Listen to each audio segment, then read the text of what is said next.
Hello student. स्वागत है आपका हमारे फ्रंट लाइन अकाउंटिंग में। जहां इस बार मैं आपके लिए लेके आया हूं कैश बुक का चैप्टर। और कैश बुक का चैप्टर बहुत ईजी है, आप जानते हैं। कैश बुक का मतलब होता है जितनी भी कैश की ट्रांजैक्शन होती है उन सभी को हम लेते हैं। यानी कैश का आना और कैश का जाना, जिसके अंदर हम चेक भी इंक्लूड करते हैं जो कैश की बैंक कॉलम के अंदर आ जाती है। किस तरह से कैश बुक होती है एक बार थोड़ा सा इसके बारे में पढ़ लेते हैं। क्या कहता है?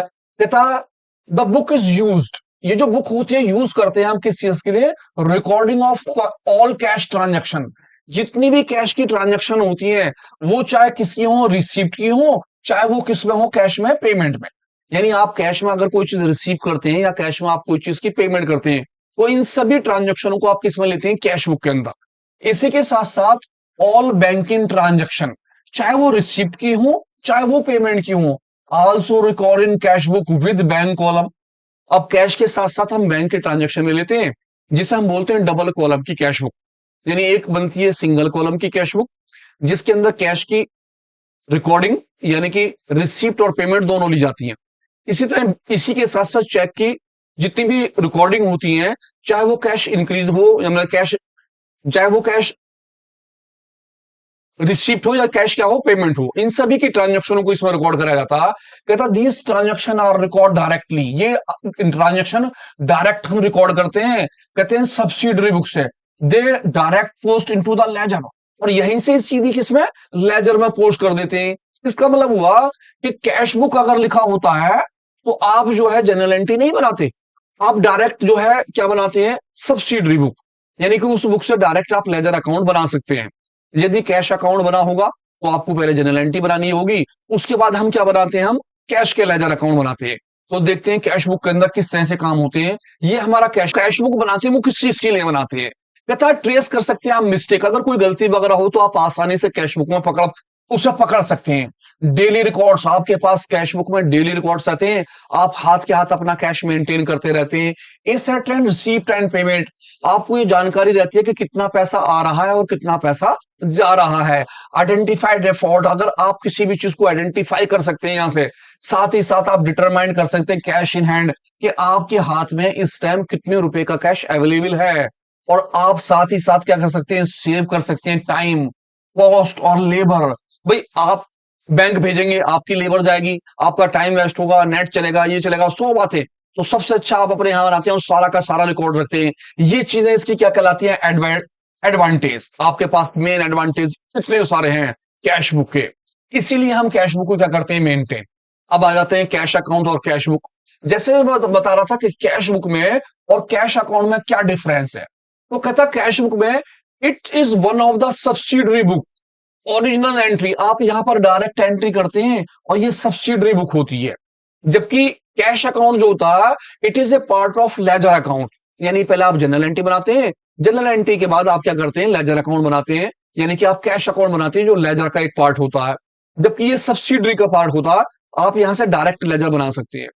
Cash book is a book of original entry, so journal is not keep for cash. ये एक ओरिजिनल एंट्री होती है, यहां पर जनरल एंट्री बनाने की कोई जरूरत नहीं होती। यानी आप सीधी कैश की ट्रांजेक्शन कर लेते हैं, जबकि transaction are posted from the journal. जबकि आप कैश अकाउंट जब बनाते हैं तो जर्नल एंट्री से इसे पोस्ट करा जाता है लेजर अकाउंट के अंदर। कहता cash book it is record both a सर्टेंस ऑफ ट्रांजेक्शन, सभी ट्रांजेक्शनों के एक साथ आपको रिकॉर्ड्स मिल जाते हैं। कहता it's records only cash, cash के आने का और कैश के जाने का आपको क्या मिलता है? यहाँ पर रिकॉर्ड्स मिल पाते हैं। कैश बुक और कैश अकाउंट में बहुत फर्क है। क्या है? अगर वो कहता कैश अकाउंट मेंटेन कीजिए तो पहले आप जनरल एंट्री बनाएंगे, जनरल एंट्री के बाद आप लेजर बनाएंगे। अगर वो कहता कैश बुक बनाइए तो कैश बुक एक सब्सिडरी बुक का पार्ट है और आप डायरेक्ट बनाने के बाद इससे लेजर की पोस्टिंग कर लेते हैं। ये रहा आपका डिफरेंस। टाइप्स, अब कितने टाइप की हमारी कैश बुक होती है? आपकी सबसे पहली जो होती है वो होती है सिंगल कॉलम की कैश बुक। सिंगल कॉलम का मतलब होता है केवल कैश, कैश की ट्रांजेक्शन, कैश की रिसीप्ट और कैश की पेमेंट, जिसे हम बोलते हैं single column cash book. Then इसके बाद आता है डबल कॉलम की कैश बुक। अब डबल कॉलम की कैश बुक का मतलब होता है कि आपका कैश तो ही है और कैश के साथ साथ आप किसकी एंट्री और बनाते हो? बैंक की। आप इसमें बैंक की ट्रांजेक्शन और लेते हो, जबकि कैश बुक वाले में आप केवल किस किस की लेते हो? कैश की, जिसे हम बोलते हैं सिंगल कॉलम। डबल कॉलम का मतलब हो गया कैश की transaction as well as bank की ट्रांजेक्शन। देन थर्ड होती है ट्रिपल कॉलम। अब ट्रिपल कॉलम में क्या होता है? आप कैश की ट्रांजेक्शन करते हो, इसी के साथ साथ आपकी बैंक की ट्रांजेक्शन भी चलती हैं, और इसी के साथ साथ डिस्काउंट के कॉलम भी चलते हैं, जो डिस्काउंट होते हैं। लेकिन इस बार हमारे सिलेबस में डिस्काउंट नहीं है, पर डिस्काउंट कॉलम की भी होती है। यानी कि सिंगल कॉलम के अंदर किसकी, केवल कैश कैश की ट्रांजेक्शन। डबल कॉलम का मतलब है कैश के साथ साथ बैंक की ट्रांजेक्शन भी लेते हैं। एंड ट्रिपल कॉलम का मतलब होता है कैश, बैंक, देन डिस्काउंट। आप डिस्काउंट को भी साथ में लेके चलते हैं। इस तरह से तीन टाइप की हमारी क्या बनती है, कैश बुक बनती है। इसी के साथ साथ ये सबसे पहले हम ले रहे हैं किस चीज का, कैश बुक का क्वेश्चन। कौन सा column, single column, single column की कैश बुक। अब सिंगल कॉलम की कैश बुक क्या होगी, लेजर के कॉलम होते हैं सेम टू सेम। पहले ट्रांजैक्शनों को ध्यान से देख लेते हैं। हम ये देख लेते हैं इन सब ट्रांजैक्शनों में सभी के अंदर क्या होना चाहिए, कैश। क्योंकि कैश बुक का मतलब होता है केवल कैश कैश की ट्रांजैक्शन लेना, क्या कैश आ रहा है, क्या कैश जा रहा है। जब आप सिंगल कॉलम की कैश बुक बनाते हैं तो सिंगल कॉलम की कैश बुक में केवल कैश के ट्रांजैक्शन लेते हैं, नंबर वन। नंबर दो, क्रेडिट की कोई भी ट्रांजैक्शन नहीं लेते। नंबर तीन, चेक की कोई ट्रांजैक्शन नहीं लेते। आपको ध्यान रखना कि चेक की ट्रांजैक्शन ना लें। इसे बनाने के लिए आपके जो कॉलम होते हैं वो लेजर टाइप के होते हैं। आप सबसे ऊपर कैश बुक लिखते हैं, आपकी ये वाली साइड पहले की तरह डेबिट साइड होती है, और राइट हैंड वाली साइड पहले की तरह किसकी होती है, क्रेडिट साइड की। आप लेजर के कॉलम बनाते हैं, सबसे पहले डेट, फिर particular, ledger folio, amount. Date, particular, ledger folio और अमाउंट, ये आपकी डेबिट साइड और वो वाली आपकी क्रेडिट साइड। आपको ध्यान रखना पड़ता है किसी भी तरह से अगर कोई कैश रिसीव हो रहा होगा तो आप इस साइड लिखेंगे, कैश अगर आ रहा है तो। किसी भी तरह से आपके पास से अगर कैश पे हो रहा होगा तो आप क्रेडिट साइड में लिखेंगे, यानी कैश की रिसीप्ट डेबिट साइड में, कैश की पेमेंट क्रेडिट साइड में। बस ये ध्यान रखना है और कुछ भी नहीं। तो ध्यान से देखते हैं क्वेश्चन को। आप ये देखिए कि कौन सी ट्रांजैक्शन में कैश आ रहा है और कौन सी ट्रांजैक्शन में कैश जा रहा है। सबसे पहले मिस्टर अशोक ने स्टार्ट करा बिजनेस, कहता mister Ashok command business with cash. Mister Ashok ने बिजनेस चालू करा, जब वो खाली बैठे थे उन्होंने अपना बिजनेस चालू करा तो उनके बिजनेस के अंदर पैसे आ गए। तो सबसे पहले हमारे पास कैश आ गया, क्योंकि आपके बिजनेस में जब कैश आएगा तभी तो आप बिजनेस चालू करोगे। तो फर्स्ट कंडीशन में हमारे पास कैश आया, किसके, मिस्टर अशोक के बिजनेस में। सेकंड है, कहता बाउट गुड्स करा हमने कैश में। जब वो बाउट गुड्स करेगा तो कैश क्या होगा उसके पास से, आएगा या जाएगा। अगर आ रहा है तो डेबिट वाली साइड में, और अगर कैश जा रहा है तो क्रेडिट साइड में। जब आप परचेज करेंगे तो कैश क्या होगा आपके पास से, चला जाएगा। परचेज गुड्स करा हमने, और परचेज गुड्स किससे करा, गुप्ता जी से, वो भी किसमें करा, क्रेडिट में। जब आप उधार में कोई ट्रांजेक्शन करोगे तो वो ट्रांजेक्शन आपकी नहीं आएगी, आप उस ट्रांजेक्शन को छोड़ दोगे। कैश सेल, आपने कैश में माल बेचा। जब आप कैश में माल बेचोगे तो कैश अगर आ रहा है तो आप टू में लिखोगे, यानी डेबिट साइड में। कैश जा रहा है तो आप क्रेडिट साइड में लिखोगे। रेंट पेड, आपने रेंट पेड कर दिया। जब आप रेंट पेड करोगे तो कैश क्या होगा, आएगा या जाएगा। परचेज करी आपने क्या चीज, बिल्डिंग। जब आप बिल्डिंग परचेज करते हो तो कैश क्या होता है, जाता है। सोल्ड गुड्स करा कैश में, कैश हमारे पास आया या गया। हमने यहां पर पैसे लिख दिए 5000 रुपीज। इसके बाद कहता है सोल्ड गुड्स करा किससे, मोहन से, वो भी किस में करा, क्रेडिट में। और आप जानते हैं कि क्रेडिट की ट्रांजेक्शन हम क्या करेंगे, छोड़ देंगे। पेड करी सैलरी 4000 की, जब पेड करेंगे तो कैश क्या होगा, डिक्रीज। तो शुरू से फिर दोबारा भरते हैं। अब एंट्री के अंदर, यानी कि जनवरी 1 में, अब क्योंकि जनवरी 1 में बिजनेस चालू करेंगे तो बिजनेस में पैसे आएंगे, तो हमने सबसे पहले लिखा जनवरी 1, रिसीप्ट वाली साइड में लिखा टू कैपिटल। जब आप बिजनेस चालू करते हैं तो उस पैसे को कैपिटल के नाम से लिखते हैं।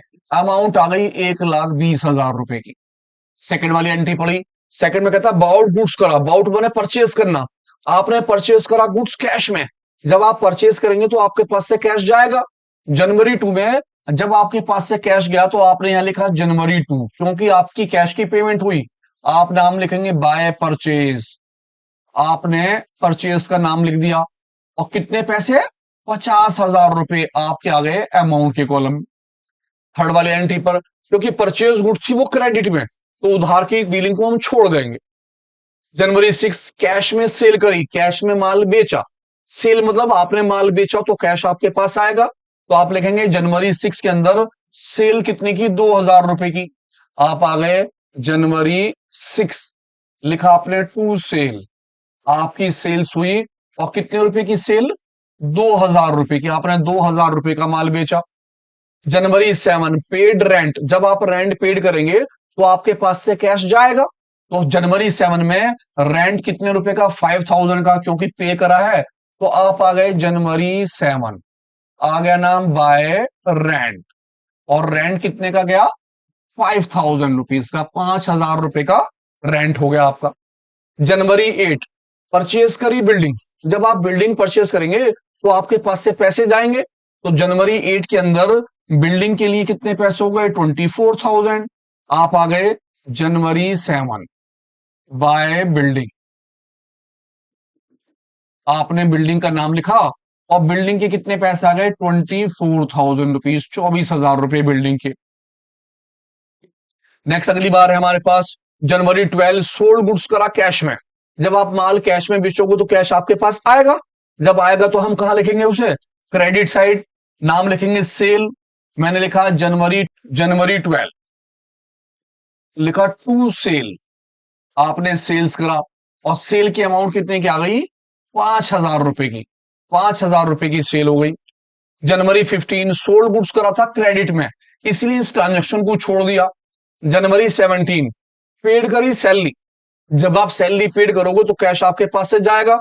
जब कैश जाएगा तो किधर आ गया वो, क्रेडिट साइड, लिखा नाम सैलरी और अमाउंट कितने की, 4,000 रुपए की, लिखा हमने जनवरी 17 बाय सैलरी, आपने सैलरी का नाम लिख दिया। ट्रांजेक्शन लिख देंगे तो आप दोनों साइड में देखेंगे कि दोनों साइड का टोटल कौन सा ज्यादा है, हमारे वाला टोटल ज्यादा आएगा हमेशा कैश का। इस टोटल को नीचे करेंगे, 1,20,000, 2,000 और 5,000, हमारा टोटल हो गया 1,27,000। आप इसी टोटल को उठाकर यहां रखेंगे, 1,27,000 रुपए, और इस टोटल में से इन चारों को प्लस कर लेंगे। कौन कौन से पैसे, 50,000 रुपए, 50,000 के बाद आप करेंगे 5,000 रुपए, साथ में फिर 24,000 रुपए और 4,000 रुपए, इन सभी को प्लस कर लेंगे और 1,27,000 से कर देंगे माइनस। तो मैं पहले सबको प्लस कर रहा हूं, मेरा हो गया 9 83,000। अब आप 1,27,000 से 83,000 को क्या कर देंगे, माइनस, और आपका माइनस करने का जो आंसर निकल के आएगा, आप इस महीने की लास्ट डेट लिख देंगे और यहां लिख देंगे बाय बैलेंस, आप बैलेंस सीडी लिख देंगे और मेरा आंसर निकल के आया 44,000 रुपीज, यहां पर आ जाएंगे 44,000 रुपीज कैश में। खाली कैश में अगर कैश आ रहे हैं पैसे तो इस साइड, कैश में अगर पैसे जा रहे हैं तो आपके कौन सी साइड, इस साइड। आप किसी को पैसे देते हैं किस हाथ से, सीधे हाथ से, तो पैसे अगर जा रहे हैं तो सीधे वाले हाथ पे, अगर पैसे आ रहे हैं तो चुपचाप उल्टे वाले हाथ पे। इन सभी का टोटल आप नीचे कर लेंगे, इसी टोटल को उठाकर यहां करेंगे और इस टोटल में से ऊपर के जितने भी आपने करा है इन सभी को इसमें से क्या कर देंगे, माइनस। आपको जो आंसर निकल के आएगा उसे बोलेंगे बैलेंस शीट। बस इतना सा करना है। तो ध्यान से देखिए क्वेश्चन को, एक क्वेश्चन आपके लिए होमवर्क के अंदर, देखिए ध्यान से क्वेश्चन क्या कहता है, कहता प्रिपेयर कीजिए सिंगल कॉलम की कैश बुक, वही कॉलम बिल्कुल पहले जैसे आपने बनाए थे, आपने एज इट इज कॉलम लिखने कैश बुक के। आपकी ये वाली साइड डेबिट वाली साइड की है, आपको ध्यान रखना किसी भी पर्पज से अगर कैश रिसीव होगा तो आप इस साइड लिखेंगे, किसी भी तरह से अगर आपका कैश क्या होगा, पे होगा, तो आप इस वाली साइड लिखेंगे, क्रेडिट वाली साइड। देखते ध्यान से इस वाले क्वेश्चन को क्या कहता है। इस क्वेश्चन में कहता balance in cash in hand, आपके पास बैलेंस है कैश का। अभी जो आपने इससे पीछे वाला क्वेश्चन करा उसमें था कमांड बिजनेस, जब कमांड बिजनेस था तो आपने यहां पर लिखा था डेट, जो भी डेट थी उसकी, और यहां लिखा था टू कैपिटल। जबकि इस बार जो है वो आपसे क्या कह रहा है, बैलेंस ऑफ कैश। जब आपको कैश का बैलेंस दे रखा होगा तो जो भी आपकी डेट होगी आप वो डेट लिखिए और यहां लिख देंगे टू बैलेंस, और बैलेंस लिख देंगे बीडी मींस ब्रॉट डाउन, और आपके जितने भी पैसे दिए हैं उसने कितने, 75,000, आप उठाकर यहां कैश के कॉलम में लिख देंगे। और इसके बाद जस्ट बिल्कुल वैसे ही किसी भी पर्पज से अगर कैश जा रहा है तो आप कहां लिखेंगे, क्रेडिट साइड, किसी भी पर्पज से कैश अगर आ रहा है तो डेबिट साइड। तो एक बार क्वेश्चन पढ़ते हैं, ध्यान से देखिए फिर आप प्रैक्टिस कीजिए। क्या लिखा है, अप्रैल 2 उसने कहा परचेज करा मोबाइल, परचेज क्या करा, मोबाइल, तो आप मोबाइल का नाम लिखेंगे। जब आप परचेज करेंगे तो कैश जाएगा, आप लिखेंगे क्रेडिट साइड में लिखेंगे बाय मोबाइल और 300 रुपए, 3,000 रुपए। अप्रैल 4 बाउट गुड्स करा, जब उसने बाउट गुड्स करा तो आपके पास से कैश जाएगा क्योंकि आप परचेज करेंगे गुड्स, तो लिखेंगे बाय में बाय परचेज, और कितने पैसे 12,000 क्योंकि आपके पास से कैश जाएगा। सोल्ड गुड्स करा आपने, सोल्ड करा, और कितने रुपए का 12,000 का। जब आप माल बेचेंगे तो आपके पास कैश आएगा, आप टू में लिखेंगे टू सेल, सोल्ड को नाम क्या लिखेंगे सेल्स, और अमाउंट 20,000 रुपए। अप्रैल 9 आपने पेड करा किसे प्रेम ब्रदर्स को, जब आप प्रेम ब्रदर्स को पैसे पे करेंगे तो आपके पास से कैश जाएगा, आप लिखेंगे क्रेडिट साइड में 6,000 रुपए। अप्रैल 11 रिसीव फ्रॉम अजय, आपने अजय एंड सन से पैसे रिसीव करे, जब रिसीव करेंगे तो कैश आएगा, तो आप टू में लिखेंगे to Ajay and sons amount 12,000 रुपए। कैश परचेज आपने परचेज करी कैश में, जब आप कैश में परचेज करेंगे तो आपके पास से कैश जाएगा, आप बाय में लिखेंगे बाय परचेज, और अमाउंट कितनी 5,000 रुपए। पेड करा आपने ट्रेवलिंग एक्सपेंसेस के लिए, जब ट्रेवलिंग एक्सपेंसेस को जाएंगे तो आपके पास से कैश जाएगा, आप बाय में लिखेंगे बाय ट्रेवलिंग एक्सपेंसेस 15,000 रुपए। रिसीव फ्रॉम हरी, हरी से पैसे आए, जब रिसीव करेंगे तो कहां लिखेंगे आप टू में, आप लिखेंगे टू हरी, और कैश के कॉलम में पैसे, और फिर बिल्कुल एज इट इज आप इस वाले टोटल को नीचे कर देंगे, इसी टोटल को यहां रखेंगे, ऊपर के सारे पैसे इसमें से माइनस कर देंगे, जो आंसर निकलेगा बोलेंगे बाय बैलेंस सीडी। तो फटाफट क्वेश्चन कीजिए। जब